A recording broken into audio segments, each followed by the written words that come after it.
Okay, welcome to the week 8 lecture on career development and performance appraisals.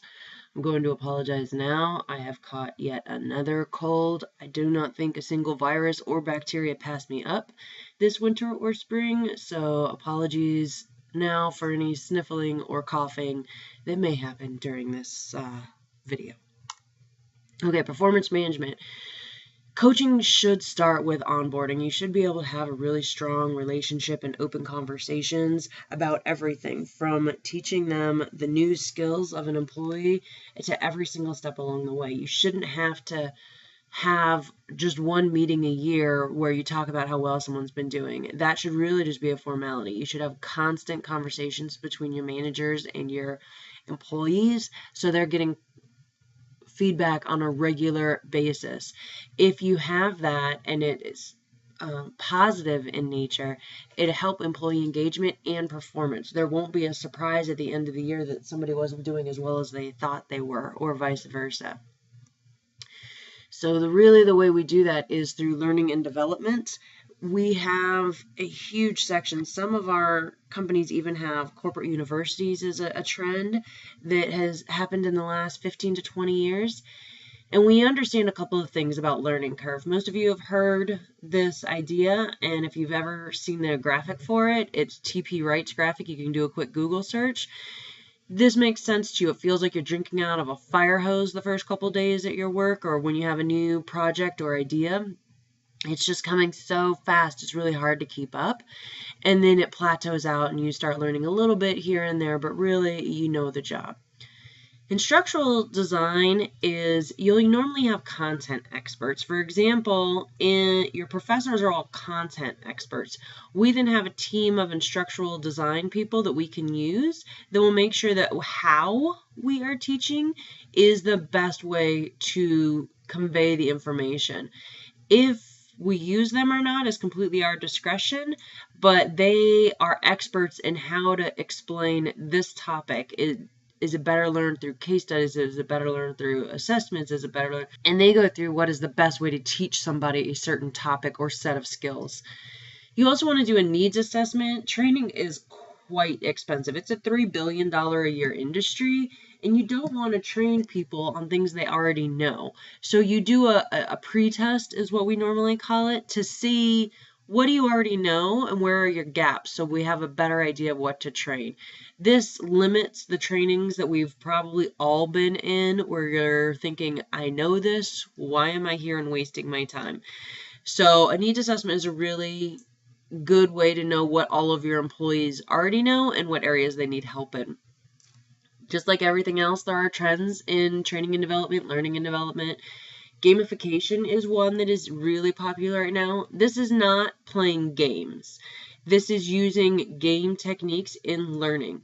So whenever you have one team against another team, or you earn badges or points or that sort of thing, those are all gamification techniques. Anything where you take turns, you go, then I go, like a debate, those sorts of things. Just-in-time training is, so instead of those annual sexual harassment videos where you do a training every year because the clock says it's time to do a training, you have a training on a new software that's being installed next week. That would be an example of a just-in-time training. You have a training and then you use the product immediately thereafter. You'll sometimes have knowledge sharing forums. Companies understand that they have the expertise in the building already and they don't have to bring in an outside trainer or developer or bring in even the training team. They can just get their team together and have some of their subject matter experts share. This is sometimes also called a roundtable forum, and it's really helpful, and it saves cost, and it helps build prestige among some of your more senior team members that you might not have any expansion for them. This is a nice tool to help keep them engaged as well. And then the last one is just building a culture of lifelong learners. Someone that says, I don't need to learn anything, I've been doing this for 20 years is not the mentality that we really want in this day and age. You really want people that are constantly learning and growing and developing their skills. especially with as fast as our technology changes, you can't be stagnant. You have to stay current on what's changing. Even in my two fields, which are fairly stable, there are things that I need to keep aware of, legal changes, that sort of thing. So you should always encourage lifelong learning for your organization from HR. Human resources, I'm going to talk a lot about the training department. They usually report into human resources and sometimes just have a different set of leadership because it really is a completely different job to train and develop people than it is to pay them and get them salaries and benefits. But it is all part of human resources. Okay, so corporate training. How do you normally learn stuff at work? Ideally, on-the-job training is 70% of what you're learning. You retain this the best, and it's the most impactful for you. This is shadowing on your first day of work. This is, you can see here apprenticeships, job instruction training where you're sitting there watching someone else do the exact same job you're going to do in a shadowing mentality. They're watching you. You have some kind of joint task work before you go on your own, these sorts of things. Then you have formal learning, like what we do in this class. You are sent to college class, you're sent to a weekend seminar, you're sent to a conference, and this should be 10% of your overall work learning. The reason being is you retain the least from this. This is usually large, hours-long blocks, and you can only retain so much, especially if it's out of context.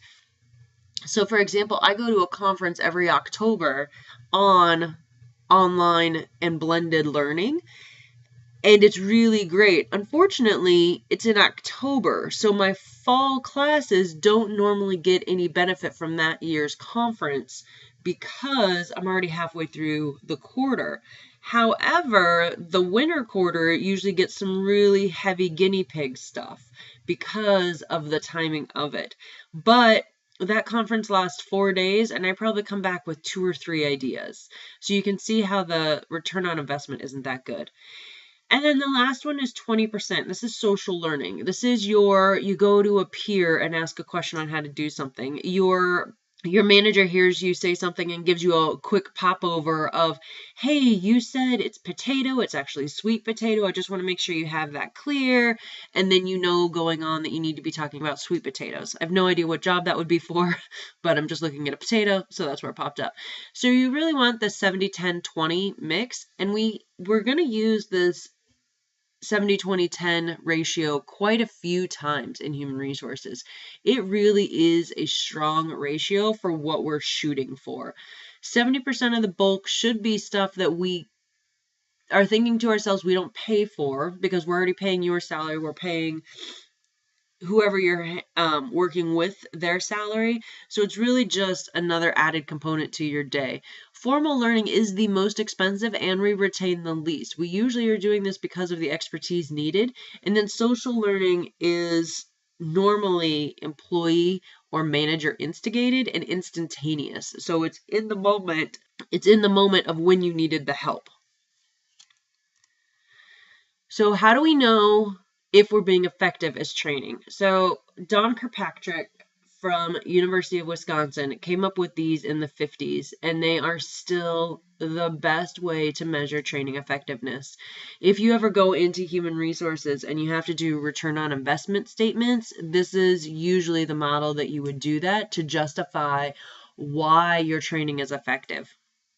So let me put this into words that make sense to you guys. A level 1 assessment is, what do you guys think? Do you understand it? And I'm just doing a temperature check. And I normally, for those of you that have been to class face-to-face, will ask, does this make sense? We get this? And I look for the nodding heads. That's a reaction measurement. Okay, wait, one more thing. It will also come in the form of, if you go to a in-building training, if you guys have ever got those little forms at the end, can you tell us how we did? And you rank them, how effective was this training? And you have like a 1 through 5 and you're rating the presenter, the content, that sort of thing. That's also a level 1 assessment. A level 2 assessment is what did the student learn or the employee learn? So you'll do a pre-test and a post-test. So let's say we're teaching you Microsoft Word. We would give you a Microsoft Word test, if you will. You would do it, you would get a score, then you would go through this training with me to learn Microsoft Word, and then I would give you another test to see if your score went up. And ideally, if you have an effective training, the score should go up. Makes sense. Well, unfortunately, if I give you a test right after a training, you're probably going to do pretty well. But how does it work in behavior? So if you have a more intensive training and development program, a leadership development program, which we'll talk about in a little bit, we're trying to change your behavior as an employee. So we probably did level 1. We asked you what you thought of the training. We probably did a pre and post test to make sure that your emotional intelligence went up. And then we're going to ask your manager a week later, a month later, 3 months later, 6 months later, are they showing the behaviors that we trained them on? This is where you start seeing people and companies fall off. Level 1 and 2 is really easy to test for, right? I can get you to fill out a survey before you leave. I can give you a test before you leave. These are really easy. Level 3 requires follow-up, which notoriously is hard to do for companies on this sort of thing. The training's over. It may have even been months. Do we follow up and see, is this behavior changed? Did our training work to change the behavior? And then the last one, which is extraordinarily hard to do and measure, because there are, to use a statistical term, so many confounding variables, we're trying to see if we have business results from the training. So, for example, we were training our employees on cost cutting and effectiveness measures. We showed them all the ways they could cut costs and make our company more financially streamlined. We were asking managers, like, are they exhibiting cost-saving behaviors? And we've been following up. And then we look at our end-of-year report for revenue, and we see if it went up or down. We trained all our employees on cost savings. We measured their learning. They passed the test, that they understood what we were asking them. Their managers said they were doing it. Then we look for a business result, which in this case would be dollars above and beyond where they were last year. Now you can see how that's hard to say that this one training and follow-up is what changed your revenue. Because what if your customers changed? What if your product changed? What if you had new entry into the market? So you can see how it's really hard to measure level 4 results. But if you have a training program or development program where you can show correlated, and that's all you're ever going to show is correlated, not causation here. Again, back to statistics.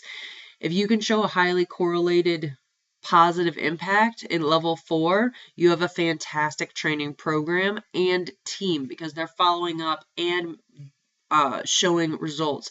This normally always has a dollars and cents amount to it, which gets the folks that hold the paychecks and the pocketbooks to open them up for more training. So these are your levels of training effectiveness and how we measure them and what they're used for. This is a fantastic tool for being able to validate why your training or development is working. Moving out of training and development and into performance appraisals, we normally train our folks all year long in some capacity or another. The on-the-job training, coaching, that sort of thing. The performance appraisal is still pretty standard. Most companies still report that they use them. Matt, who's now the president of Harley, when he was the COO, so operating officer, he gave this quote in a meeting that I was in. If your performance appraisal is a surprise, your manager should be fired. And he told this to his Harley employees, and he was serious. If you get your end of year review and you're surprised by how good or bad you're doing, email me and I'll have a conversation with your manager. And he fired people because they weren't doing an effective job of communicating performance to their team. I love this idea. You should never get a performance appraisal and be surprised by the contents of it, ever. And if you do, your communication really needs to be moved. And usually communication is just a symptom. It's not the actual problem. It's usually a trust problem, but that's a conversation for another day. You need to be consistent from employee to employee when you're developing performance appraisals as the manager and as HR.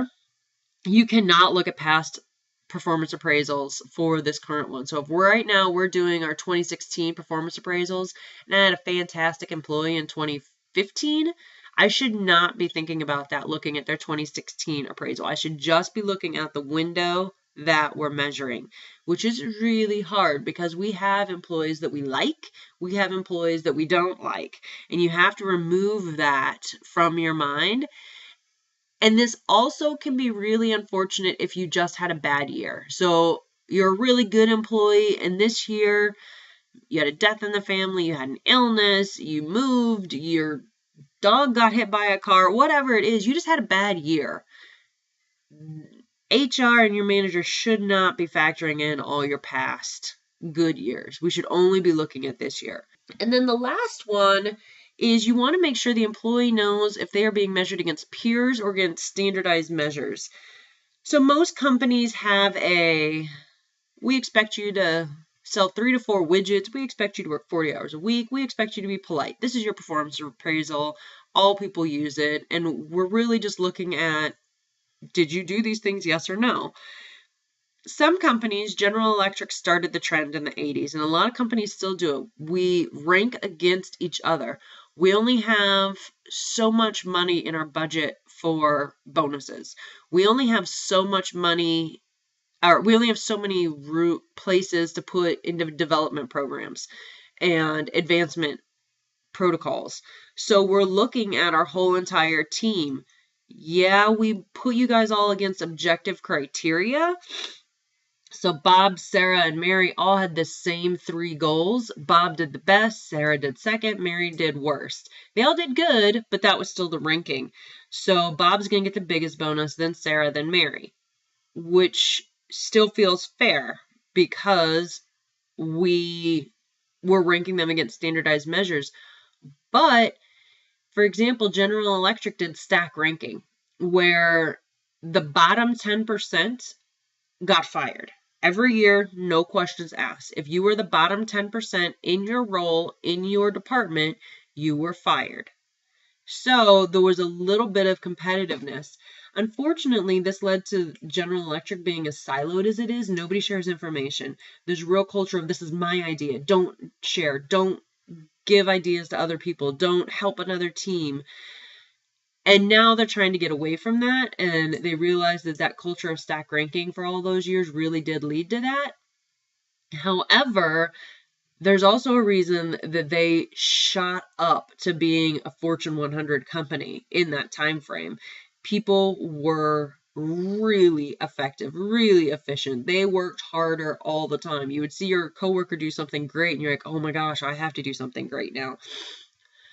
So there are pros to this, a lot of them actually. Most people will up their game if you tell them that they are competing against each other. This is just standard practice.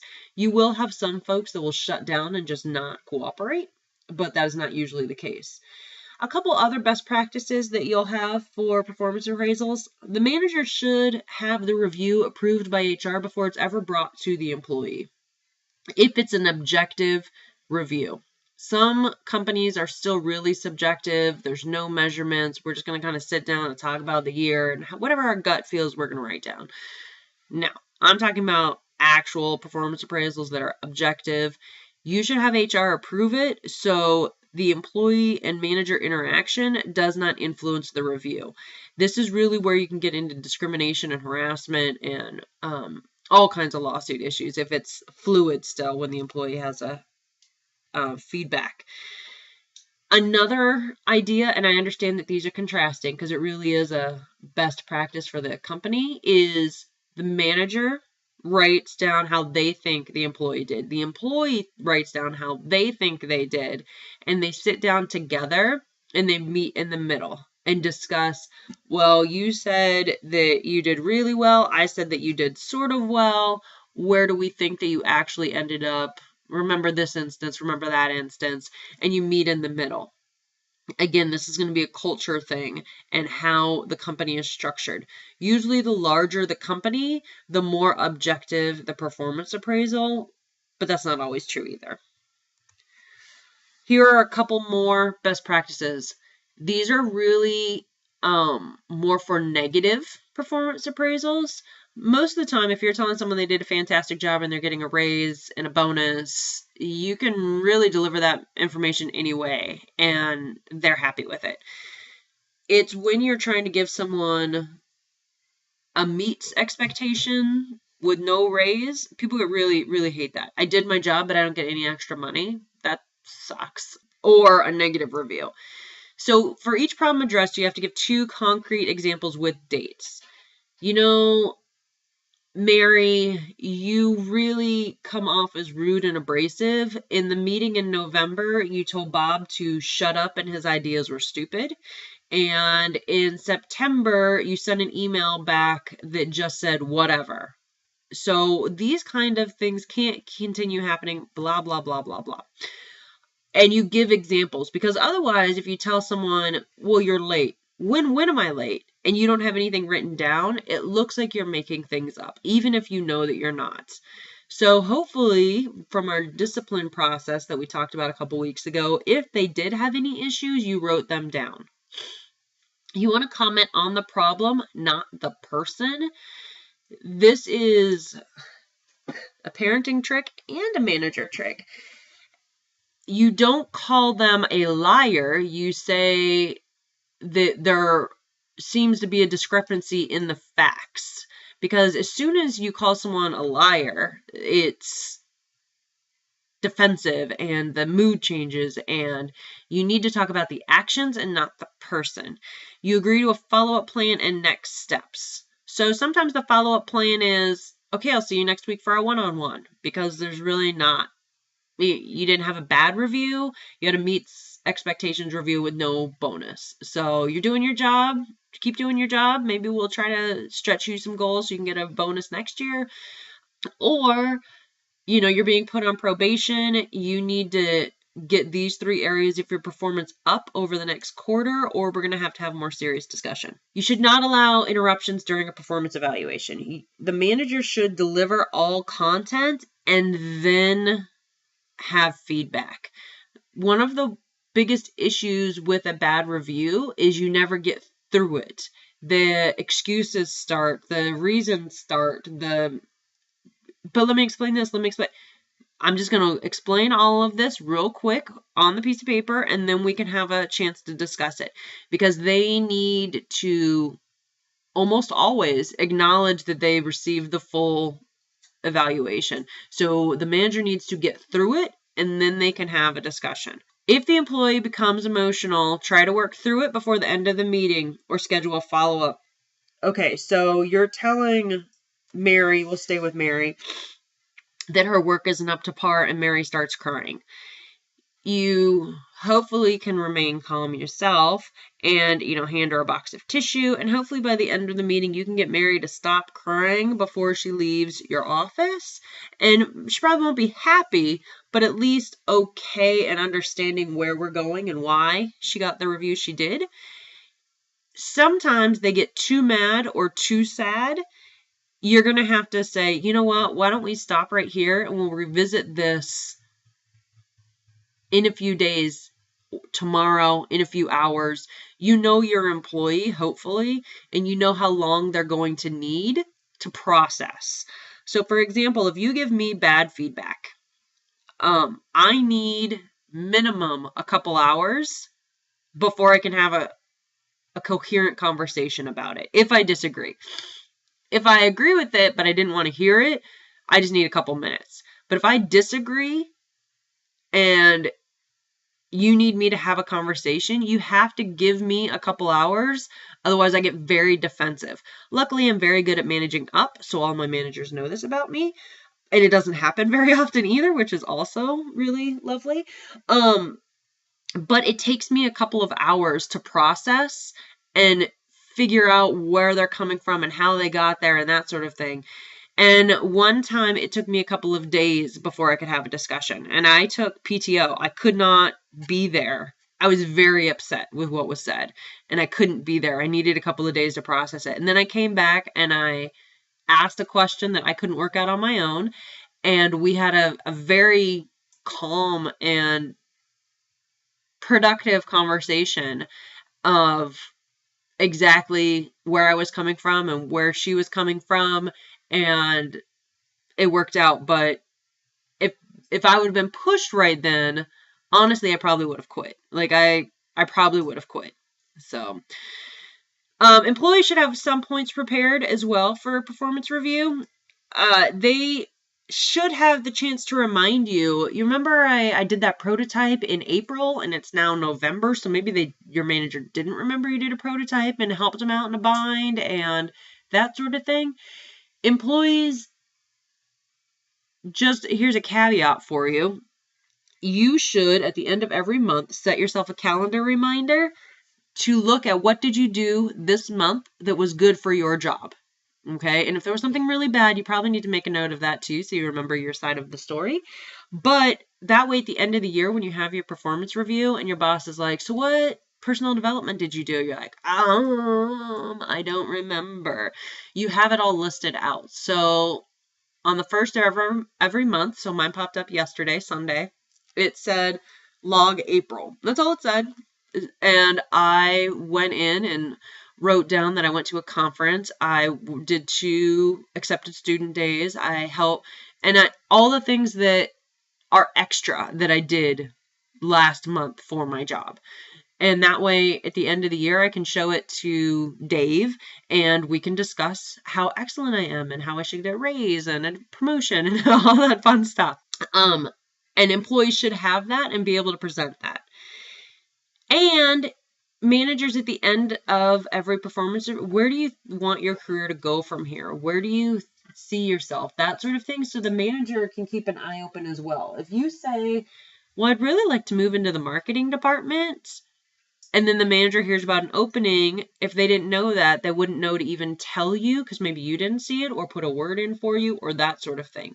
So you should always have some sort of discussion about your career path, not just what are your goals for next year, which is a pretty standard performance appraisal comment, but where do you want to go in the company, or do you even want to stay in the company? Hopefully you have a strong enough relationship where you can tell your manager if you plan on being at your firm for 3 or 4 more years and moving on once you hit the director level because you have such a stagnant or flat organization.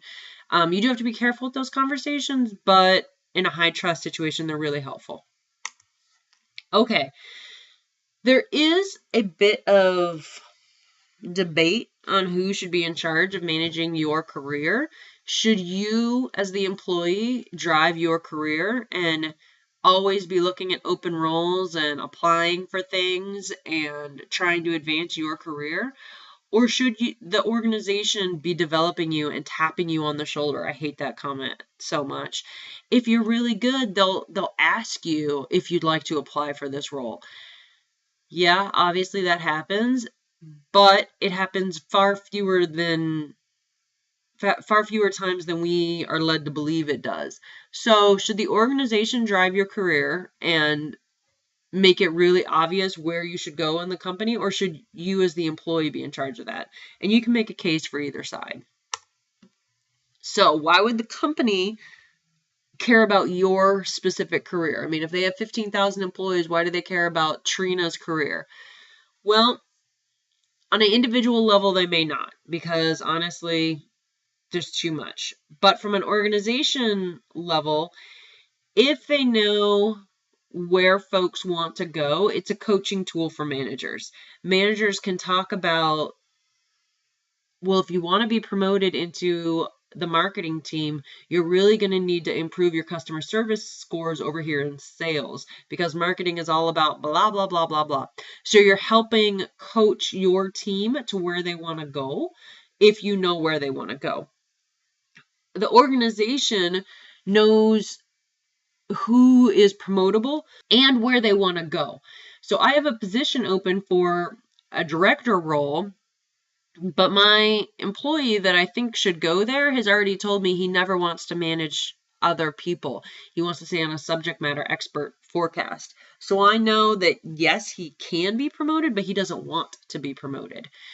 I do the same thing for succession planning. Succession planning is the highest level of our organization. So usually the C-suite and the executive vice presidents, sometimes very strategic director positions. It's usually the top 2 or 3 levels of your company, depending on how deep your company goes. If this person retires, who will take their spot?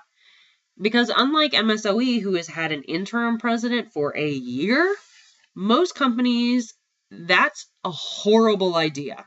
Absolutely horrible. If we had shareholders right now, they would be freaking out that it has been a year and we still haven't named our new president of our organization.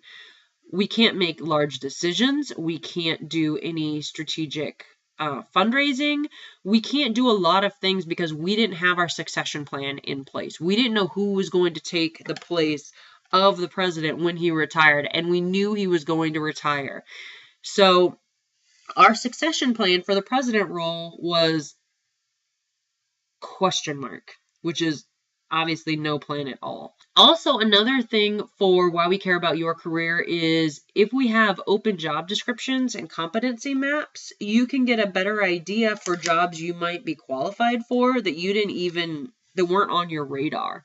If you ever want to do something interesting, look up somebody that's a senior member of your company or somebody that you admire on LinkedIn and look at their career path. My guess is they probably didn't go employee, supervisor, manager, director, vice president in a very linear, all one department role. You'll see people go sideways. Kind of looks like a demotion, went to a completely different department, they go all over the place. And the reason is they're filling competencies that match their skill set and interest, even if the job titles don't look like they do. So if a company knows all of our competencies because they chose to do competency jobs instead of task jobs, they can look and see where a good fit is with these open job descriptions. An open job description, by the way, is if a company has a job posting, they post it to their intranet first for employees to look, and then they list all the competencies and the employees can apply usually a couple of days before the public sees it. You can also do hypothetical career paths for employees if you know where they want to go. They want to be a vice president of finance and they're in the engineering department and they just really like knowing how things work. They've always been good at math, and you can show them, well, if you did this and then this role, you'd have budgeting duties and engineering duties, and that's a nice segue over to that role. And you can show them some potential ways to get to their ideal goal. And then you allow outside training for employees for potential next step roles. What if we train our employees and they leave? Well, what if we don't train them and they stay? There's a big push of, well, I don't want to train them for a job they don't have yet, because what if I don't have that job and then they leave the company? If you are actively training your employees, they feel obligated to stay with you, which obviously is not an ideal engagement score, but we'll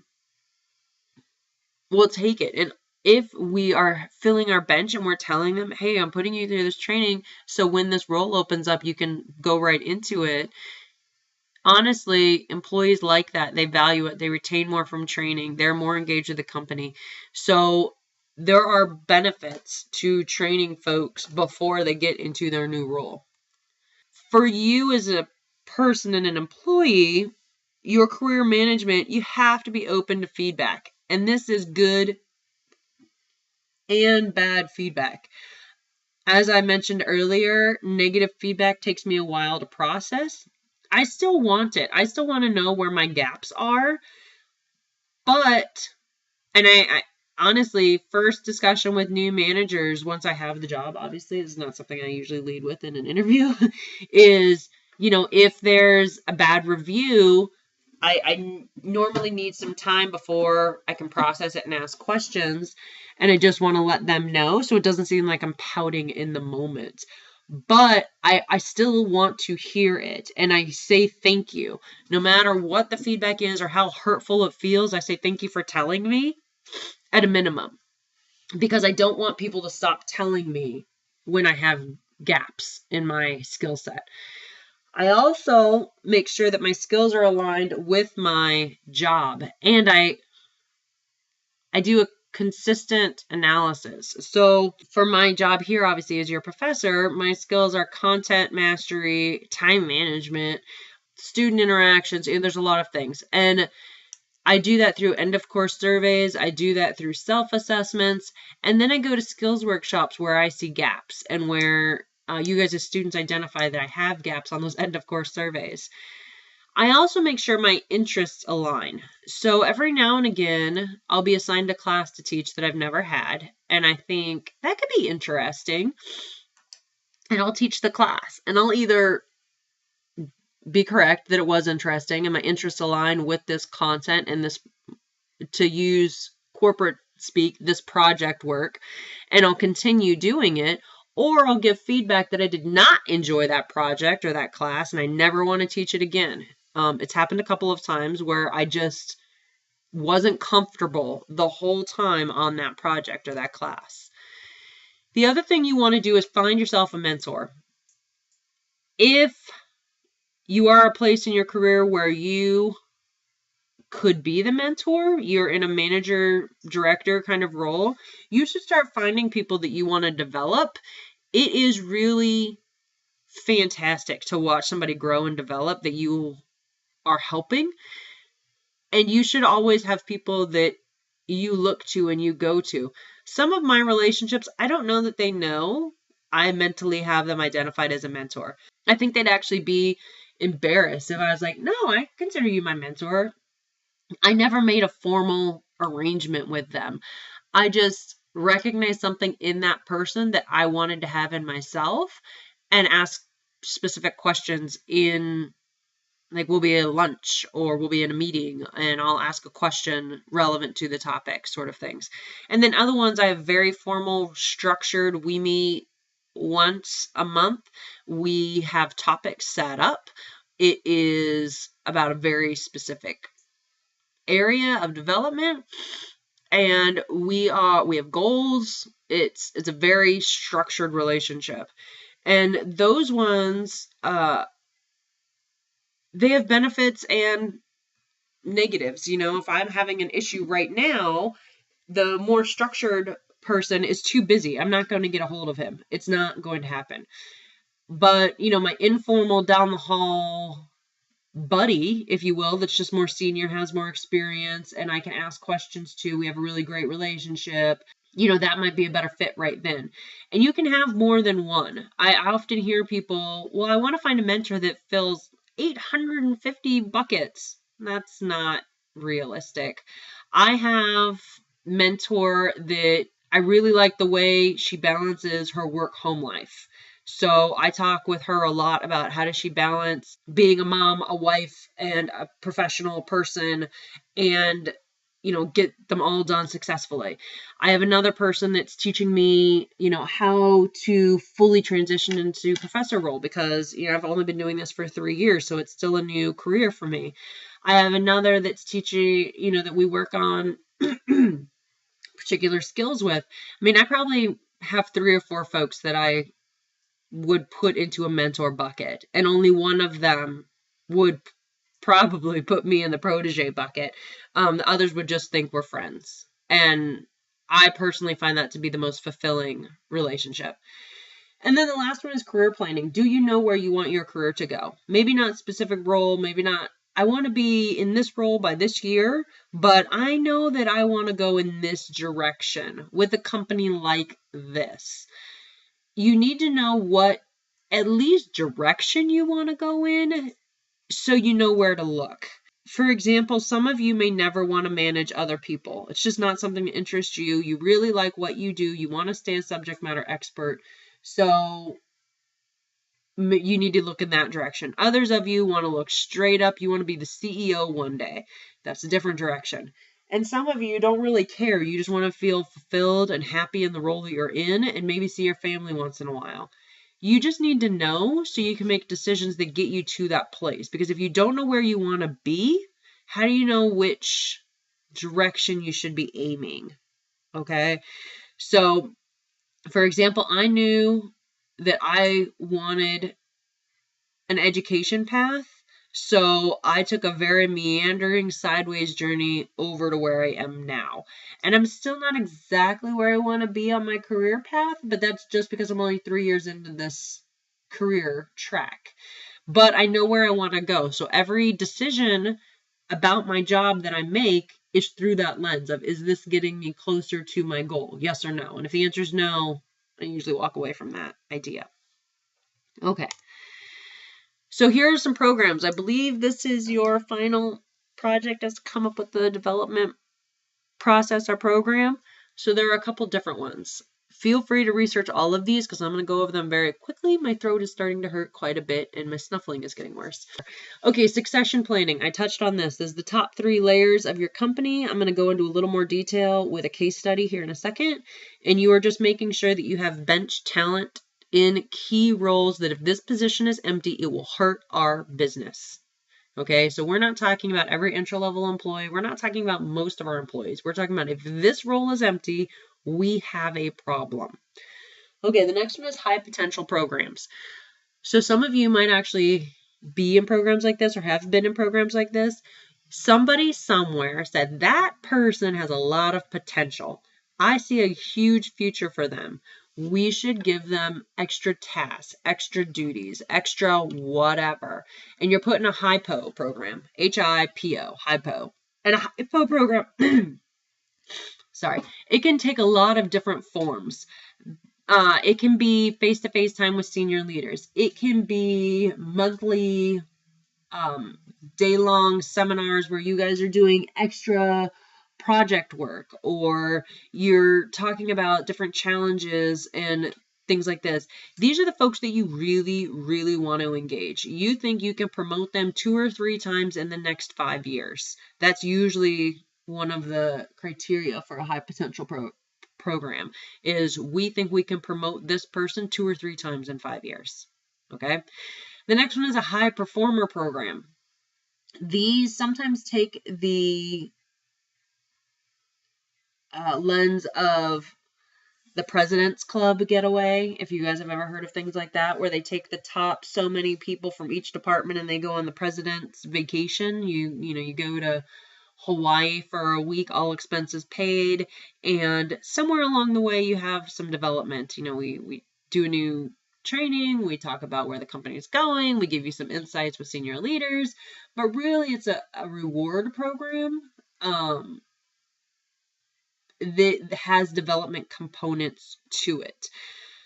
So an example of that, 3 years in a row, we traveled internationally.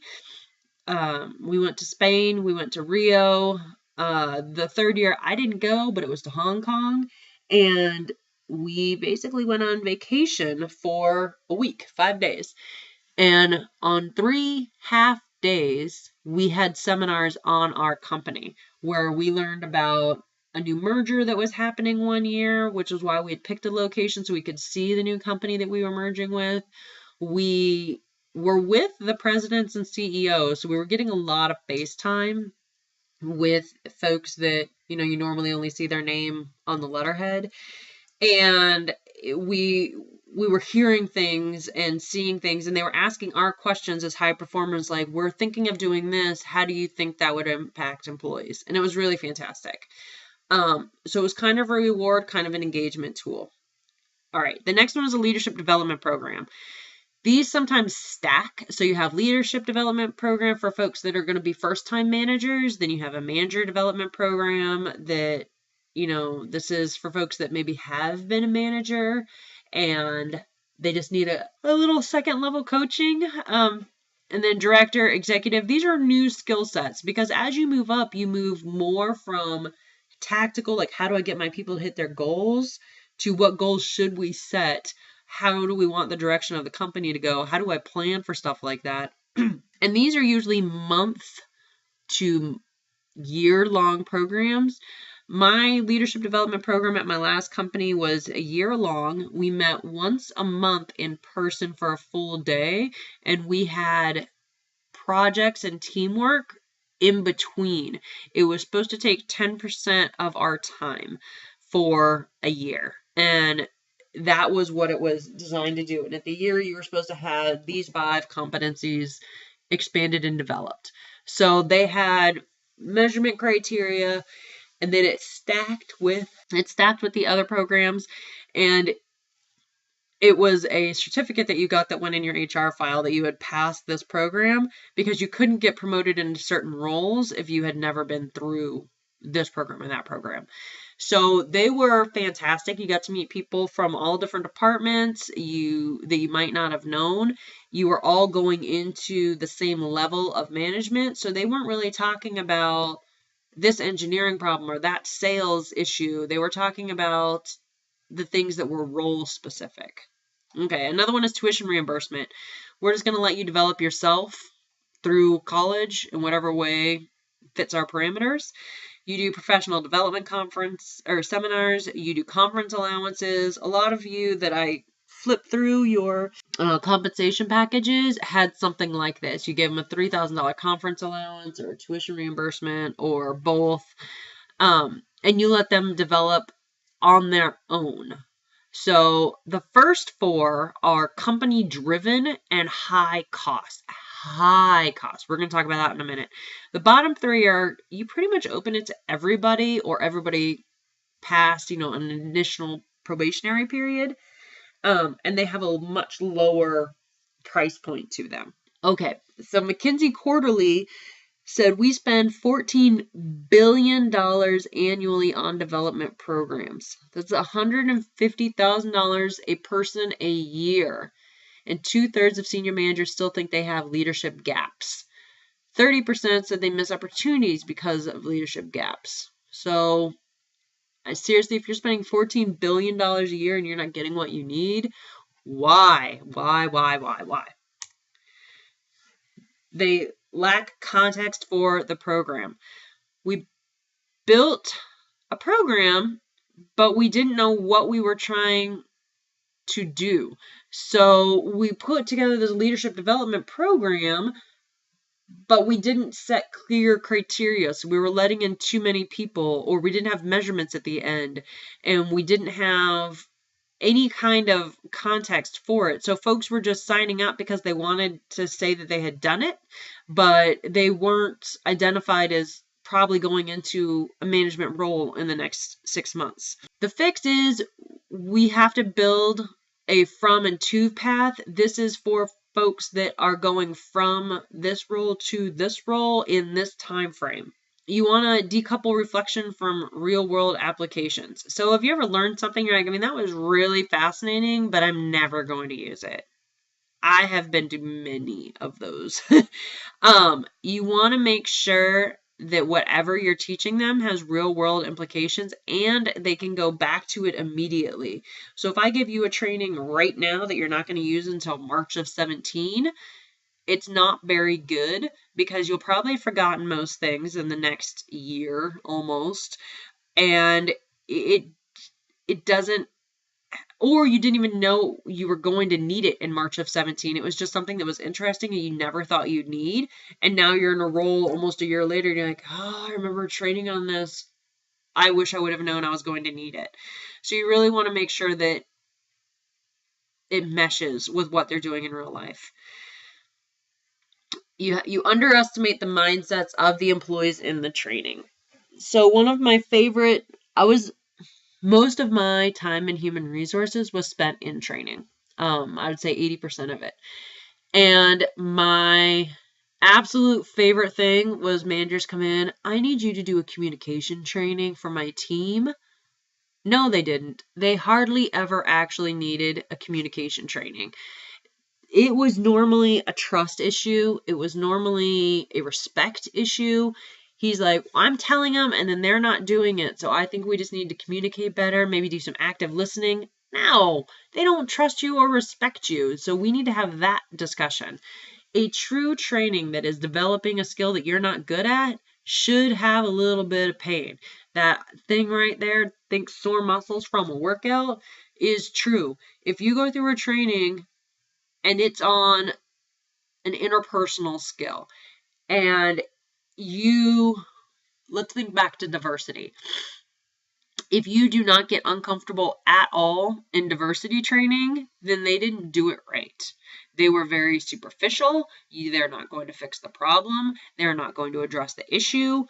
You have to make sure you're talking about the core issue, and you have to make sure that they are actually getting to the content that you need. And then the last one, you didn't measure results. If you remember Kirkpatrick, you only did level 1 or level 2, if you even did that. And you didn't follow up in 6 months, because if you do a training and they forget everything 2 minutes after they walk out of the class, it was a useless training. So you need to make sure that whatever you are trying to fix is actually getting fixed, or change your program to match it. So those 2/3 of those managers that said they weren't getting what they wanted out of their development programs should be changing their development programs.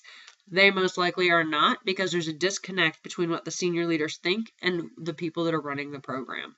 A friend of mine who works in organizational development, which is another section of human resources, gave me this review of his actual company.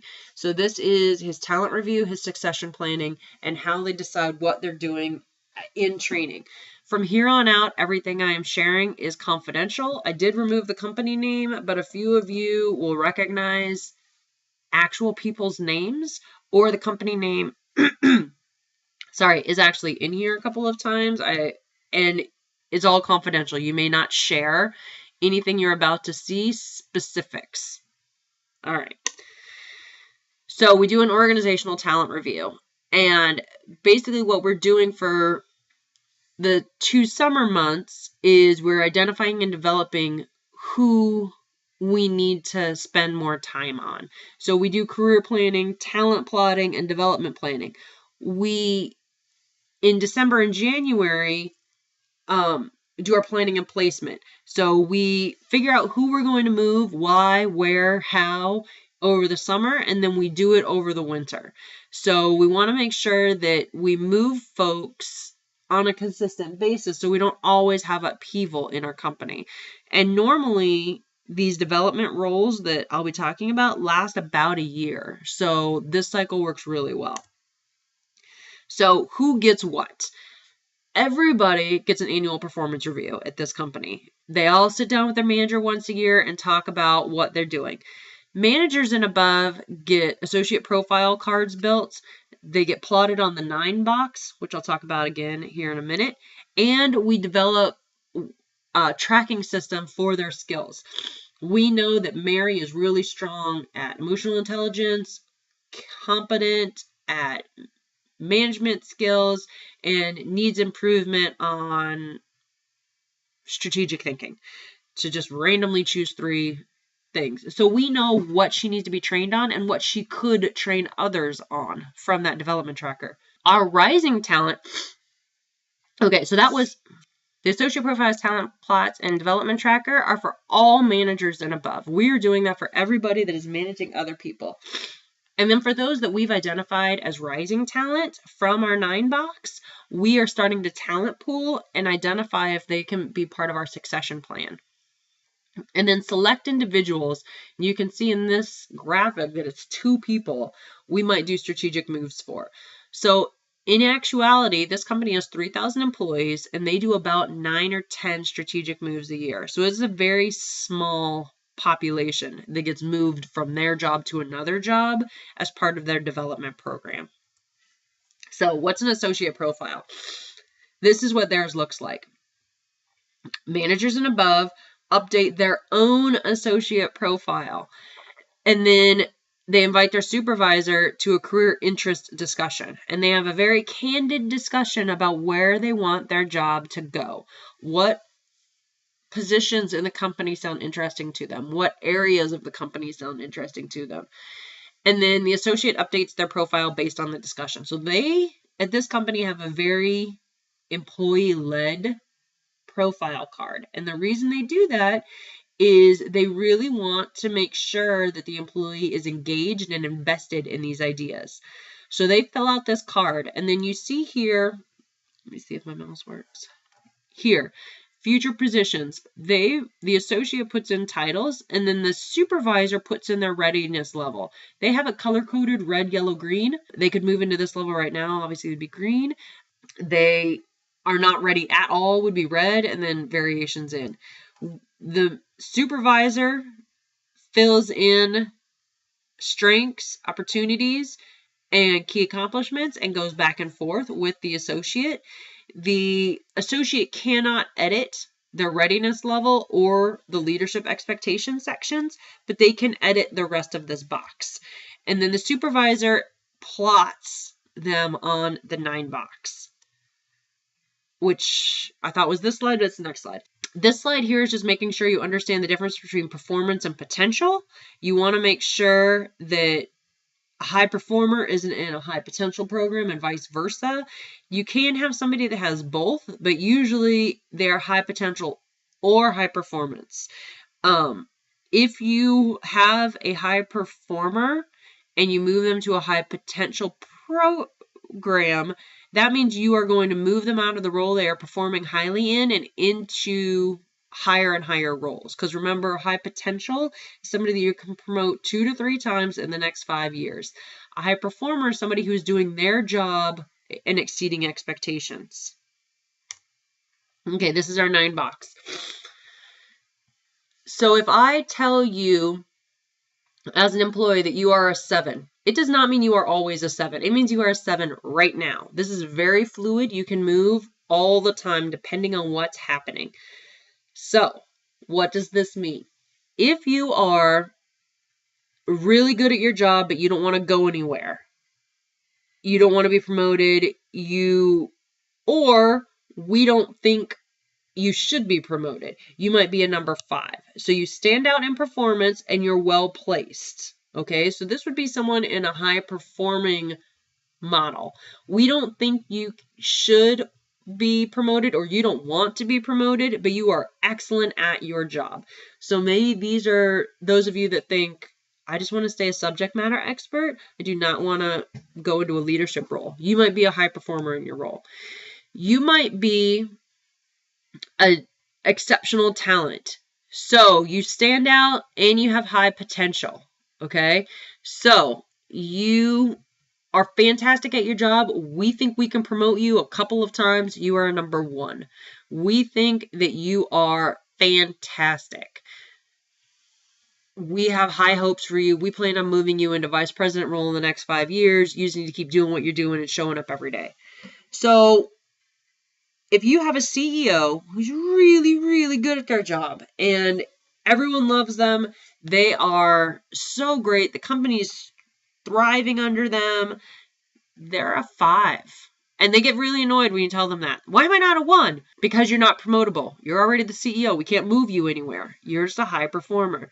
So the number doesn't necessarily mean 9 is bad and 1 is good on a 1-to-1 basis. So an 8 isn't that much better than a 9. Obviously, a 9 is an underperformer. They have performance issues. It says well placed, but honestly, a 9, these are the folks that you're normally in discussions about. You might not want to work here anymore. So if you read through these buckets, you'll probably be able to place yourself. Can you be promoted 2 to 3 times in the next 5 years? And how well are you doing at your job? Do you have issues? Do you meet expectations? Do you stand out? And just place yourself.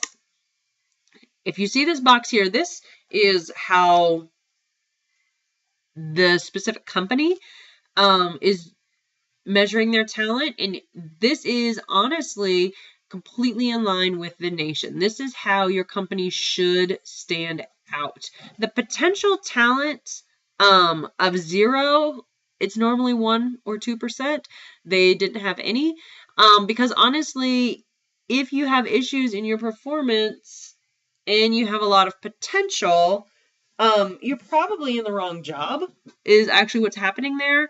You are poorly fit with the job you're in, and it's a placement issue, not a person issue, but it happens. So you can see where folks go and how they have them plotted out. And they think that 1, 2, and 3 are the rising talent, and about 20% of their leaders are going to be elevated short term. They have promotion plans for most of those folks. The well-placed high performers, these are folks you really want to reward, but you're probably not promoting them. They're probably pretty good at their job, and if they get promoted, great. They probably will, but they probably won't be promoted multiple times in the short term. This is the 9 box. This is used all the time. Most of us, if we have been plotted, don't know our number. We don't know when it was, if there is a number assigned to us, we don't know who did it or when they did it, and how often is it assessed. So, I mean, there are a lot of things here, but this is a fantastic tool when you are trying to figure out who's in your employee population and where they should go and what kind of fit you have with the current employees and their jobs. So there are a couple different ideas. You can do succession planning, which is, you can see here, we're going to move this person into this role, this person into this role, and it is very one-to-one slotting of people. And then you have talent pooling, where we say that these 4 people have the traits that could be the controller. These 3 people have the traits that could be the head of ops. And we develop them as a group, and it opens up our options. So in succession planning, if we lose one person, it can mess up the whole chart. In the talent pooling, we have to get a bit more generic. We can't be very specific, where we have the business unit leader following around the CEO because we know that he's going to be the next one in the line. We have, in talent pooling, these folks learning the kinds of things that the business unit controller would be doing. So you can see, one, they get much more targeted training. It's much more strategic. The other one is a bit more open. It's a bit more generic, and there's a bit more of an uptick in learning in talent pooling once they actually get into the role. A good succession plan, they should just be able to slide into that role because they've been doing some portion of that role for months before. So you can see here, this is what their talent matrix looks like exactly. All right, so they do red, yellow, green, like I said. These are red, yellow, green for how confident are we that we can fill the position if this person leaves, okay? And then we have our risk of loss. So if you look at this far right one with Bob Fisher, we have yellow coverage, so we're a little worried about our coverage. Our talent rating is a 3. Remember the box, on a 3 box. Our risk of loss is a medium for Tina to fill Bob's role. Tina has a young family. She wants to be promoted quickly, but if it doesn't happen in the next year, she plans on backing off because she wants to have another kid. Now, these are not things that we can factor in to her development or her progress, but we know our risk of loss is medium.